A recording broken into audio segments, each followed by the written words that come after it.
Hey Daniel, good to be back with you on our weekly Coaches Corner.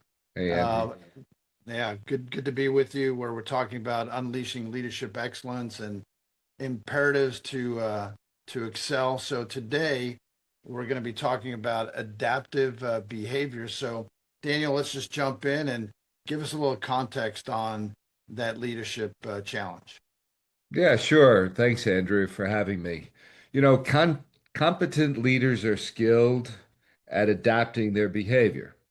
Uh, the reason is to better meet others' needs. They're aware of their own behavioral style. They're able to identify the style of others, and they're consciously adapting their style to meet the needs of others. Um, two main things. They're both flexible, which is willing to adapt, and they're versatile, able to adapt their behavioral style. So willing and able, and they subordinate their preferred behaviors.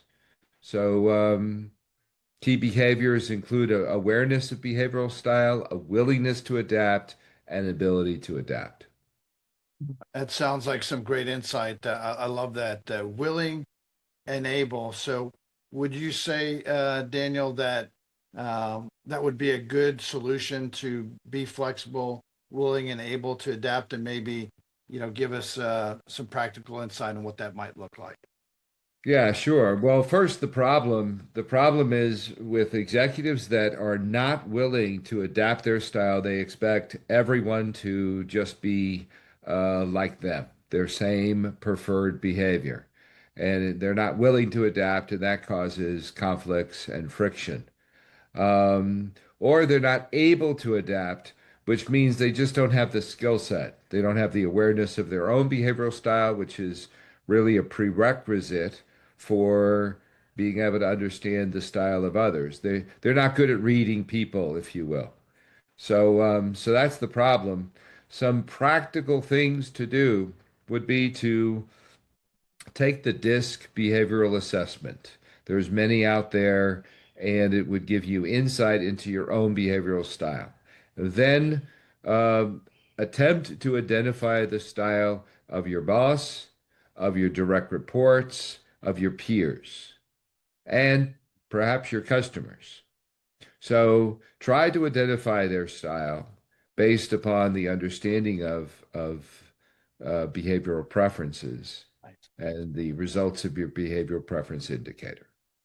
Beautiful. Some solid practical guidance there. So, Daniel, if I do some of these things, like make sure that I'm not trying to have others be like me, do a disc, ask those around me to do their behavioral styles, if you will. What might I expect if I do some of those practical things?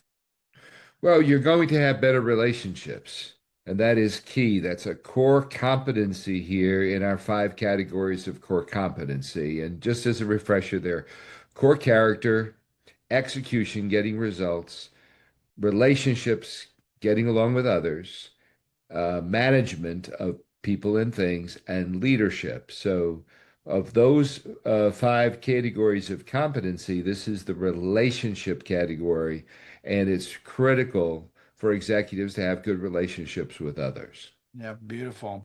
What a great way to describe it. We all need healthy relationships. Love what you shared today, Daniel. For those that are listening, if you want to know a little bit more about some of the other competencies, check us out at solidleaders.com, and you can go to Be the Bison and see all the coaches' corners interviews like this. So, Daniel, thanks. Good convo. My pleasure.